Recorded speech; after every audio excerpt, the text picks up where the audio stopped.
राधे कृष्ण कृष्ण कृष्ण राधे राधे राधे श्याम श्याम श्याम राधे राधे कृष्ण कृष्ण कृष्ण राधे राधे राधे श्याम श्याम श्याम राधे कृष्ण कृष्ण कृष्ण राधे राधे राधे श्याम श्याम श्याम राधे कृष्ण कृष्ण कृष्ण राधे राधे राधे श्याम श्याम श्याम राधे कृष्ण कृष्ण कृष्ण राधे राधे राधे श्याम श्याम श्याम राधे कृष्ण कृष्ण बोल राधा कृष्ण भगवान की जय। श्रीमद् भागवत महापुराण की भाव यात्रा का चतुर्थ दिवस है। अब हम छठे स्कंद में प्रवेश कर रहे हैं और इस स्कंद में आरंभ में नाम की महिमा का प्रतिपादन करता हुआ एक प्रसंग आता है। राजा परीक्षित ने निवेदन किया, आपने पंचम स्कंद में निवृत्ति मार्ग के बारे में बताया और यह भी बताया कि किन किन कर्मों के करने से किन किन लोकों की प्राप्ति होती है। खास करके अगर किसी के हाथों पाप हो जाए तो उन्हें नरक में जाना पड़ता है। ये बात आपने पिछले स्कंद में बताई है। अब हम देखते हैं कि संसार में प्रायः लोगों से पाप होते ही रहते हैं। यद्यपि पापों से छुटकारा पाने के लिए हमारे उपाय भी बताया गया है, अनेक तरह के प्रायश्चित्त भी होते हैं, किंतु जीव का स्वभाव होता है कि वो प्रतिक्षण पाप भी करता जाता है और उससे मुक्ति के लिए कुछ उपाय भी करता रहता है। अब जो उपाय होते हैं वो ठीक उसी तरह जिस तरह हाथी का स्नान होता है। हाथी करता क्या है, जा कर के खूब मल मल के नहाता है और आ कर के जैसे इसको धूल मिट्टी मिल जाए तो फिर दोबारा लौटने लगता है। उस स्नान का कोई फ़ायदा नहीं। ऐसे ही जो प्रायश्चित्त के विधान हमारे यहाँ बताए हैं, व्यक्ति प्रायश्चित्त तो करता है, दूसरे क्षण पाप भी करने लगता है। तो यहाँ पर बताया, आप कोई ऐसा उपाय बताएं जो स्थायी रूप से पापों को काटने वाला सिद्ध हो। तो यहाँ पर बताते हैं कि भगवान के नाम में वो शक्ति है जो कि किसी अन्य उपायों में नहीं है। तो उसी भगवान के नाम की महिमा का प्रतिपादन कराने वाला एक यहाँ पर प्रसंग सुनाया। कहते हैं कि कान्यकुब्ज नाम का नगर है, जिसको आज कन्नौज कहते हैं उत्तर प्रदेश में। तो वहाँ पर एक अजामिल नाम का ब्राह्मण था। आरंभ में तो बचपन में तो बहुत ही संस्कारवान था, पढ़ा लिखा विद्वान भी था। जैसे ही अवस्था उसकी युवावस्था में जैसे उसने पैर रखा, चरण रखा है, तो बताते हैं कि किसी दासी के साथ उसका संबंध हो गया। यानी एक दिन की बात है, अपने यहाँ नित्य जो हवन होता है उसके लिए समिधा की आवश्यकता पड़ती थी। तो समिधा एकत्रित करने के लिए वन में गया हुआ था। वन से आते हुए सायंकाल किसी वेश्या स्त्री को किसी पुरुष के साथ देखा तो उसके मन में उस वेश्या को पाने की ललक जागी। अब उसके पास पहुंचा, उसको मना करके अपने घर में लेकर के आया। यद्यपि अजामिल विवाहित था, पहले से उसके बच्चे भी थे, किंतु आज उस वेश्या का ऐसा संसर्ग हुआ, अब उसने उसे पत्नी का स्थान दे दिया। तो उसके कई सारे बच्चे हुए, 10 पुत्र हुए, ऐसा लिखा है यहाँ पर। तो बताते हैं, अब जैसे ही उस वेश्या के साथ उसने संग किया है तो उसका परिवार से एक तरह से तिरस्कार हो गया। अब वो अकेले रहता है, उस वेश्या के साथ रहता है, तो उसका पालन पोषण कैसे हो। तो उसके पालन पोषण के लिए अब उसने क्या काम किया, हिंसा का रास्ता अपनाया, चोरी करना है। और जितने भी बुरे कर्म हैं उन कर्मों को करता, उन्हीं बुरे कर्मों से धन एकत्रित करके लाता और पत्नी से लेकर के अपने बच्चों को पाल। और समय बीता, जैसा कि जाता से ध्रुव मृत्यु हो, जिसका भी जन्म होता है उसका एक न एक दिन अंत है। तो अंत आया, जीवन में अच्छे कर्म हुए नहीं उससे, तो लेने के लिए यम के दूत आ गए। अब यमराज के दूत जैसे आए सामने, बिल्कुल लंबे लंबे दांत हैं और बिल्कुल खड़े बाल हैं और भयानक स्वरूप है, तो उन्हें देख करके जब वो घबराने लगा तो डर के मारे उसने नारायण नाम का उच्चारण किया। और नारायण कौन था? उसका पुत्र था छोटे वाला। तो जैसे अपने पुत्र को नारायण कह करके पुकारा, बच्चा तो बच्चों के संग अपने साथियों के संग खेल रहा था, उसने तो ध्यान नहीं दिया, किंतु उसकी जो गूंज थी, नारायण नाम का जो उच्चारण था, उसकी गूंज भगवान नारायण के पास पहुंच गई। और भगवान के पास जब पहुंची तो भगवान के पार्षदों को भगवान ने भेजा, कहा जाओ कोई जीव हमें पुकार रहा है, उसे बचा करके आओ। अब जैसे ही भगवान के दूत वहाँ पर आए तो यमराज जी के दूत पहले से खड़े थे। अब दोनों पक्ष में कहासुनी हुई। तो भगवान के दूत कहते हैं कि यमदूत तो तुम क्यों किस लिए आए हो? तो यमदूत कहने लगे हम इसे लेने के लिए आए हैं, ये तो पापी है, इसने जीवन भर खोटा काम किया है, ये तो यमलोक ले जाने का के योग्य है। तो भगवान के दूत जो हैं पार्षद कहते हैं यम लोग कैसे ले जाया जा सकता है, इसने तो अभी अभी हमारे स्वामी यानी प्रभु नारायण का नाम पुकारा है। तो यम के दूत कहते रहे कि इसने भगवत भाव से भगवान को नहीं पुकारा, भगवान के नाम को नहीं पुकारा, अपितु इसने तो अपने पुत्र के प्रति जो इसका लगाव है, उस लगाव के कारण इसने अपने पुत्र का नाम लिया है। तो यहाँ पर भगवान के पार्षदों ने कहा हम मानते हैं कि इसने पुत्र का नाम लिया, किंतु लिया तो भगवान का ही नाम है ना, नारायण। ये चार जो शब्द अक्षर हैं, जिन चार अक्षरों से नारायण नाम बनता है, उस नारायण नाम का उच्चारण करने के कारण ये जो है सर्वथा पाप मुक्त हो गया। क्योंकि भगवान का नाम चाहे जानबूझ कर के लो चाहे अनजाने में लो, हरिर हरति पापानि दुष्ट चित्तेरपि स्मृत अनिच्छया भी संस्पृष्टो दहत्ते वही पावक। कहते हैं अग्नि का अंगारा रास्ते में गिरा हो और कोई व्यक्ति मार्ग से जा रहा हो और उसका ध्यान मार्ग में न हो करके दाएं बाएं हो, और अचानक से उस व्यक्ति का पैर उस अंगारे में पड़ जाए तो अग्नि क्या करती है? जलाती है। अग्नि ये नहीं सोचती कि ये अनजाने इसका पैर मेरे ऊपर पड़ा है, तो उसका धर्म है जलाना। तो ऐसे ही भगवान का नाम किसी भी तरफ से ले लीजिए, अनजाने में ले लीजिए, जाने ले लीजिए, निंदा के रूप में ले लीजिए, तो हर परिस्थिति में भगवान के नाम में पापों को काटने की शक्ति होती है। तो यहाँ पर देखिए जो भगवान के पार्षद थे, उन पार्षदों के आगे यमदूतों की कुछ नहीं चली। यमदूत वहाँ से भाग खड़े हुए और भगवान के पार्षद भी उसे बचा करके वहाँ से चले गए, किंतु सैया में पड़ा हुआ जो अजामिल है वह सब देख रहा है, सुन रहा है।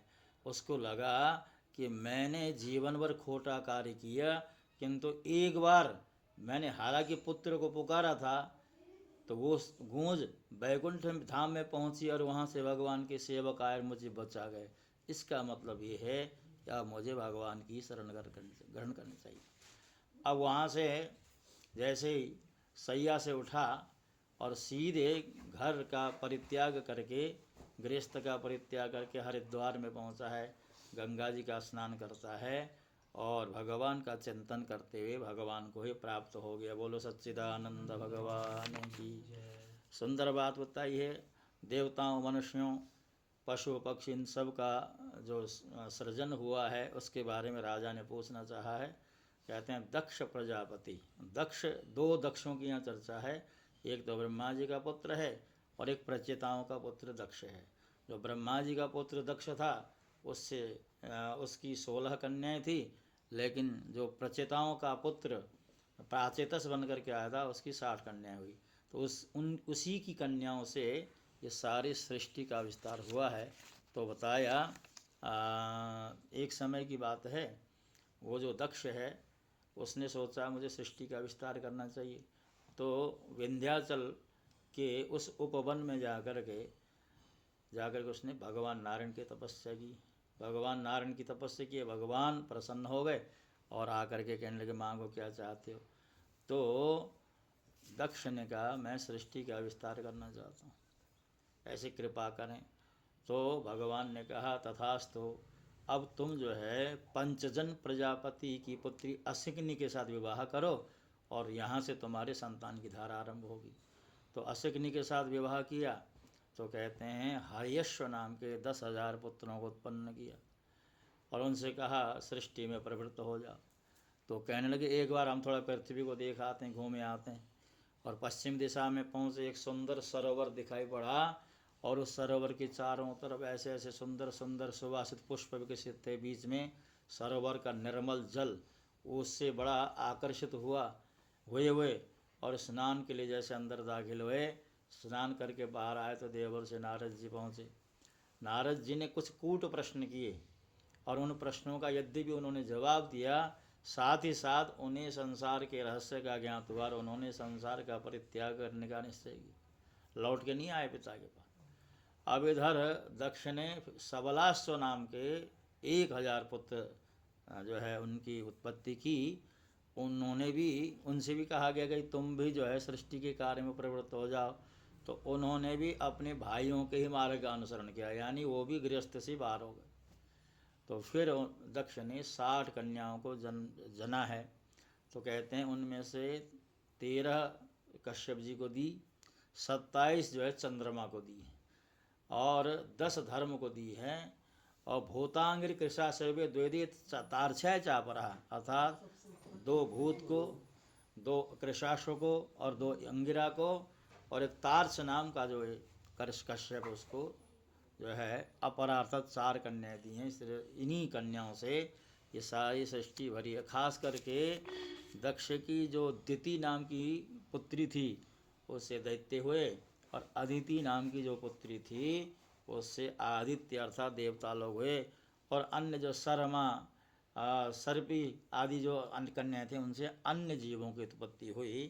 तो बताया यहाँ पर राजा के मन में एक प्रश्न हुआ, हमने सुना है दैत्यों की पुत्री थी रचना और उनका विवाह जो है अदिति के पुत्र परंपरा में जो त्वष्टा नाम के ऋषि थे उनके साथ विवाह हुआ। क्योंकि दैत्यों का दिति और अदिति के पुत्रों की तो आपस में कभी बनती नहीं थी, किंतु ये वैवाहिक संबंध कैसे हुआ इस प्रसंग को सुनाने की कृपा करें। कहते एक समय की बात है, देवराज इंद्र अपनी सभा में बैठे थे और स्वर्ग में तो बस नाच गान इत्यादि होता रहता है।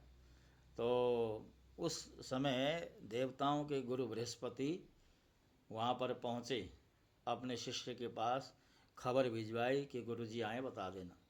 अब इंद्र जो है अप्सराओं का नृत्य, गंधर्वों का गायन इसमें मग्न था, उसने ध्यान दिया नहीं। अब बृहस्पति जी ने सोचा अब जहाँ पर अपमान सम्मान ना होता वहाँ रहना ठीक नहीं, वहाँ से निकल गए और ऐसे निकली कि कहीं नज़र नहीं आए। सभा जैसे ही विसर्जित हुई, इंद्र को ऐसा लगा कि आज मुझसे अपराध हो गया, गुरुजी का अपमान हो गया। तो बताया कि जब गुरुजी को ढूंढा गया तो कहीं नज़र ही नहीं आए। तो जब गुरुजी नज़र नहीं आए तो इधर दैत्यों के गुरु शुक्राचार्य जी ने सोचा अच्छा मौका है, देवगुरु बृहस्पति देवताओं से नाराज चल रहे हैं, अपने शिष्यों को बहका करके उनको कहा गया कि भाई तुम स्वर्ग के ऊपर आक्रमण कर दो। अभी इंद्र जो है गुरु के हीन है और उसका मार्गदर्शक कोई है नहीं, तो अच्छा मौका है। तो असुरों ने स्वर्ग के ऊपर आक्रमण कर दिया तो इंद्र को इंद्रासन से हटा दिया। अब इधर ये सब क्यों हुआ? क्योंकि गुरु नहीं थे। तो अब जब देवताओं में हाहाकार मची, देवराज इंद्र जो है देवताओं के साथ ब्रह्मा जी के पास पहुँचे। ब्रह्मा जी से कहा कि हमारे गुरु जी नज़र नहीं आए और गुरु जी जैसे हमसे नाराज होकर के कहीं छुप गए, तो मौका देख करके असुरों ने धावा बोल दिया। अब हमें कोई गुरु बनाना है, आप बताइए कोई योग्य गुरु। तो यहाँ पर सुंदर बात बताई, ब्रह्मा जी कहते हैं कि तुम त्वष्टा के पुत्र विश्वरूप के पास चले जाओ। यानी रचना नाम की दैत्यों की जो बहन या पुत्री थी उनका त्वष्टा के साथ विवाह हुआ है और उनसे 2 पुत्र हुए, एक का नाम विश्वरूप और दूसरे का नाम सन्निवेश है। तो विश्वरूप सर्वथा योग्य, उनके पास जाओ, उनसे कहना कि जो है आप हमारे गुरु बन जाओ। अब विश्वरूप के पास गए। पहले तो विश्वरूप जी ने खंडन कर दिया, मैं किसी का गुरु नहीं बनना चाहता, मैं पौरोहित्य कर्म से दूर रहता हूँ। किंतु जब देवताओं का आग्रह अधिक होने लगा तो उन्होंने कहा ठीक है, मैं तुम्हारा गुरु बनने के लिए तैयार हूँ। तो यहाँ पर विश्वरूप ने ऐसा दिव्य कवच दिया है देवताओं को, जिसको हम नारायण कवच कहते हैं। श्रीमद् भागवत के 6ठे स्कंद का जो 8वां अध्याय, इसको हम नारायण कवच के नाम से जानते हैं। और उस नारायण कवच का ये फल हुआ कि देवताओं का जो भय था वो समाप्त हो गया, इंद्र को अपना ऐश्वर्य पुनः प्राप्त हो गया। अब उसके बाद क्या हुआ कि इंद्र ने विश्वरूप जी से कहा कि आप हमारे ही इस भवन परिसर में रहें और यहीं रह कर के अपना नित्य कर्म करते रहें, जो भी कुछ करते हैं आप, क्योंकि आपकी कृपा से मुझे अपना खोया हुआ ऐश्वर्य प्राप्त हुआ है। तो कहते हैं कि विश्वरूप कहते हैं इंद्र के आसपास ही रहने लगे। तो विश्वरूप जब सुबह का प्रातःकालीन जो नित्य कर्म करते थे, उस नित्य कर्म के समय में अपने मातृकुल के लोगों को भी जल देते थे। अब विश्वरूप का मातृकुल कौन सा? असुर कुलों से संबंध रखती थी माँ। तो जब सुबह उठ कर के तर्पण किया जाता था, तो तर्पण में अपने पिता, पितामह, पर पितामह, उसी तरह मातामह, प्रमातामह, वृद्ध प्रमाता, अर्थात नाना पक्ष के लोगों को भी देते थे। तो एक दिन इंद्र के मन में अचानक ये भाव आया, रहते मेरे पास हैं लेकिन ये असुरों को भी कुछ देते हैं, इसका मतलब इनके मन में कपट है, ये हमारे लिए अच्छी बात नहीं है। तो इंद्र ने विश्वरूप का बिन विचारे गला काट दिया। अब गला काट दिया तो कहते हैं उनके 3 मस्तक थे, 3 मस्तक जो है अलग अलग पक्षियों के रूप में परिणत हो गए। कहते हैं एक गौरैया के रूप में हुआ, एक पपीहे के रूप में और एक तीतर के रूप में परिणत हो गए। तो इस तरह उनके प्राण निकले शरीर से। तो बताते हैं त्वष्टा जो विश्वरूप जी के पिता थे, उनके मन में इंद्र के प्रति शत्रु भाव जागृत हो गया। पहले तो इसने मेरे पुत्र को अनिच्छापूर्वक गुरु बनाया, मेरा पुत्र गुरु नहीं बनना चाहता था। अब जब गुरु बना ही लिया, उसके बाद जो है मन में अचानक सा भ्रम आया और भ्रम के कारण मेरे पुत्र को मार डाला, इसलिए मुझे भी इसको मारने का कोई उपाय करना चाहिए। तो इंद्र को मारने के लिए पुत्र उत्पन्न हो, संकल्प पूर्वक यज्ञ आरंभ किया। अब यज्ञ आरंभ हुआ और यज्ञ से एक विराट पुरुष प्रकट हुआ। अब वो जैसे प्रकट हुआ, उसके कारण सारी दिशाएं व्याप्त हो गईं। तो उसका नाम क्या रखा गया? वृत्रासुर रखा गया। तो उस वृत्रासुर ने त्वष्टा जी से कहा, पिताजी बताइए मेरे लिए क्या आज्ञा है? तो त्वष्टा कहने लगे, जाओ जाकर के इंद्र को स्वर्ग से हटा दो, उसको दंड दो, क्योंकि उसने जो है तुम्हारे भाई को यानी विश्वरूप को मार डाला है। अब देखिए वृत्रासुर ने जब स्वर्ग के ऊपर चढ़ाई करी तो स्वर्ग से देवता लोग भाग खड़े हुए। और देवता लोग भाग खड़े हुए तो सब के सब ब्रह्मा जी के पास गए, और ब्रह्मा जी उन सब को लेकर के भगवान नारायण के पास गए और भगवान से कहने लगे कि भगवान वृत्रासुर के आतंक से हमें बचाइए। तो भगवान ने व्यवस्था दी, एक काम करो, तुम जो है दधीचि ऋषि के पास जाओ, उनसे निवेदन करना कि आप अपनी अस्थियां दे दो, क्योंकि वैसे ये मारा जाने वाला नहीं है। तो क्योंकि ये इसका ब्राह्मण शरीर है, तो इसके शरीर को ब्राह्मण शरीर की ही अस्थियों से बनाए हुए वज्र से इसका प्राणांत हो सकता है। तो दधीचि जी के पास देवता लोग गए और जा कर के कहने लगे हम आपकी अस्थियां चाहते हैं। तो दधीचि ने थोड़ी परीक्षा लेनी चाहिए। दधीचि कहते हैं, अपे वृंदारका यो यम न जानिथ शरीर नाम संस्थायम यस्त विद्रोहो दुस्सचेतना भा। अरे देवताओं, तुम बड़े स्वार्थी हो, तुम्हें मालूम है शरीर त्यागना कितना कष्ट का काम होता है। कोई भी मनुष्य क्या, कोई भी जीव मात्र अपने शरीर को त्याग नहीं सकता, त्यागना नहीं चाहता, और तुम हो कि एकदम से चले आए। अब जैसे ही दधीचि जी ने कहा कि शरीर हर किसी को प्यारा होता है देवताओं, तुम्हें समझना चाहिए, देवताओं में घबराहट शुरू हुई। और जैसे ही घबराहट हुई और कहने लगे, महाराज हमें मालूम है कि शरीर त्यागना बड़ा कठिन काम होता है, किंतु हमें मालूम है कि आप जैसे जो संत लोग होते हैं, महापुरुष लोग होते हैं, वो परोपकार के लिए ही जीते हैं।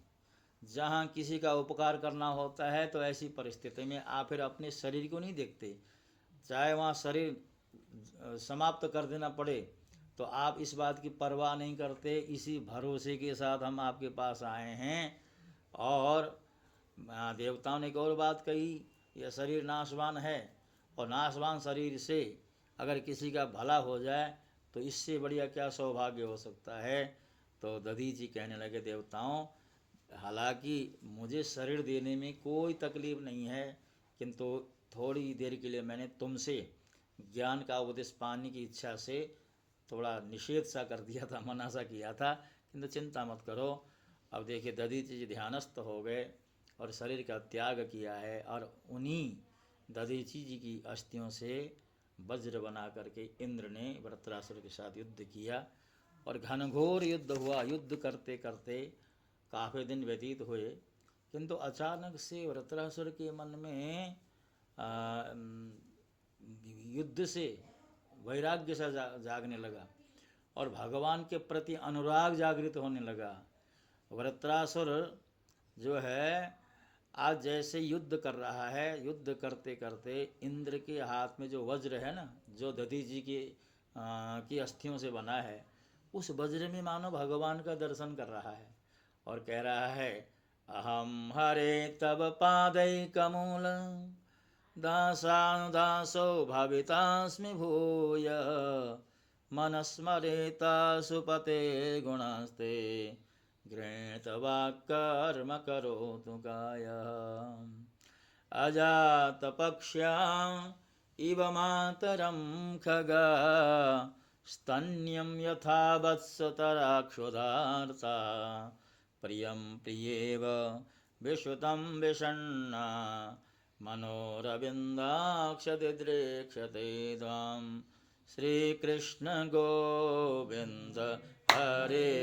मुरारे हे नाथ नारायण वासुदेव श्रीकृष्ण गोविन्द हरे मुरारे हे नाथ नारायण वासुदेव हे नाथ नारायण वासुदेव हे नाथ वासुदेव श्री कृष्ण गोविंद हरे मुरारे नाथ नारायण वासुदेव श्री कृष्ण गोविंद हरे मुरारे नाथ नारायण वासुदेव। वृत्रासुर कहता है, अहम हरे तव पादैकमूल, हे भगवान, हे नारायण, मैं चाहता हूँ कि आपके दासों के दासों का भी दास बनूं। सीधे नहीं कहा कि मैं आपका दास बनूं, कहते आपकी दास परंपरा में जो सबसे छोटा दास है ना आपका, उसका मैं दास बनूं। और यहाँ पर बताया कि मनस्मरिता सुपतिर्गुणास्ते, मेरा मन आपका सुमिरन करे। गृणीत वाक् करोतु कायः, कहते हैं हमारी वाणी से आपके नाम का सुमिरन हो और हमारा जो तन है वो भगवत भक्तों का या भगवान की सेवा करे। और जब शरीर छूटेगा तो वृत्रासुर क्या कहता है, ननाक पृष्ठम, न मुझे स्वर्ग चाहिए, न ब्रह्मा जी की पदवी चाहिए, न पृथ्वी का महामंडलेश्वर पद चाहिए, न योग चाहिए, न सिद्धि चाहिए और न मुक्ति ही चाहिए। तो क्या चाहिए? समंजसत्वा विरहय्य कांक्षे, कहता मैं आपकी विरह चाहता हूँ। आपकी विरह का मतलब जिसके प्रति ज़्यादा स्नेह होता है उसके जुदा होने पर विरह होती है। मैं आपकी विरह चाहता हूँ, अर्थात नित्य निरंतर आपको याद करता रहूँ, ये मेरी इच्छा है, भगवान से कह रहा है। और है कौन? असुर। और फिर क्या कह रहा है कि अजात पक्ष इव मातरम खगा खगा, कहते हैं कि पक्षियों के छोटे छोटे बच्चे होते हैं, घोंसले में पड़े रहते हैं, और जो छोटे छोटे जो बच्चे हैं घोंसले में पड़े पड़े अपने माता पिता का इंतज़ार कर रहे होते हैं। पक्षी क्या करते हैं, छोटे छोटे बच्चों को घोंसले में छोड़ करके दाने के तलाश में बाहर जाते हैं और जब बाहर से कुछ दाना मिल जाता है ला करके चोंच से चोंच में बच्चों को खिला करके बच्चों को पुष्ट करते हैं। तो यहाँ पर वृत्रासुर क्या कह रहा है कि जिस तरह पक्षियों के छोटे छोटे बच्चे घोंसले में पड़े पड़े माता पिता का इंतज़ार कर रहे होते हैं कि हमारे माता पिता आएंगे और हमें आहार दे करके हमारी भूख मिटाएंगे, बस मेरी भी वही स्थिति है उन्हीं पक्षियों के छोटे छोटे बच्चों, क्योंकि उन पक्षियों का कोई दूसरा सहारा तो होता नहीं। दूसरा उदाहरण ये स्तन्यम यथा वत्सतरा क्षुधार्तः, कहते हैं छोटे छोटे बछड़े होते हैं ना, वो अब गाय घास चरने के लिए बाहर जाती है तो बछड़े घर में ही होते हैं। तो बताया जिस तरह छोटे छोटे गाय के बछड़े अपनी माँ जो घास चरने के लिए वन में गई हुई होती है उसके इंतज़ार में पूरा दिन जो है बैठे रहते हैं कि कब मेरी माँ घास चर के आएगी और हमें दूध पिलाएगी। और तीसरा उदाहरण दिया कि प्रियम प्रियेव विश्वतम विषण्णा, कहते हैं किसी पत्नी का पति परदेश गया हो और काफ़ी वर्ष व्यतीत हो चुके हों और अचानक से संदेश आ जाए कि मैं अमुक तारीख को इतने बजे घर पहुंचने वाला हूँ। वर्षों बीत गए, कोई बात नहीं, जैसे ही खबर मिल जाती है कि अमुक तारीख को इतने बजे मैं आने वाला हूँ, तो वो जो घड़ी होती है ना बड़ी ही बेचैनी से बीतती। तो जिस तरह उस सती का समय बड़ी व्यग्रता से बीतता है जिसका पति परदेश में होता है और आने की खबर दे चुका होता है, मेरी भी वही स्थिति है, एक राक्षस कह रहा है। और क्या कहता है इंद्र से, अरे इंद्र जल्दी से जल्दी मेरे ऊपर वज्र का प्रहार करो। और परिणाम ये होता है कि जैसे ही उसका प्राणांत हुआ है, मरते मरते उसकी प्राणवायु भगवान के चरण में जा कर के समाहित हो गई। अब सब लोग हैरान हुए। तो परिणाम क्या हुआ कि चल जाते जाते उसने भगवान को याद किया था, तो क्या परिणाम निकला, भगवान में जा कर के मिल गया। अब यहाँ पर राजा परीक्षित ने प्रश्न किया, वृत्रासुर तो असुर था, राक्षस था, किंतु मरते मरते उसकी ये स्थिति क्यों हुई कि भगवान को याद कैसे किया उसने? तो कहते हैं कि ये वृत्रासुर पिछले जन्म में एक राजा था जिसका नाम था चित्रकेतु। उसकी कई रानियां थीं, संतान नहीं थी। तो बताते हैं एक दिन अंगिरा नाम के ऋषि घूमते घूमते राजमहल में पधारे। अंगिरा ने पूछा, राजन बताओ सब ठीक ठाक तो है? तो राजा ने कहा, वैसे तो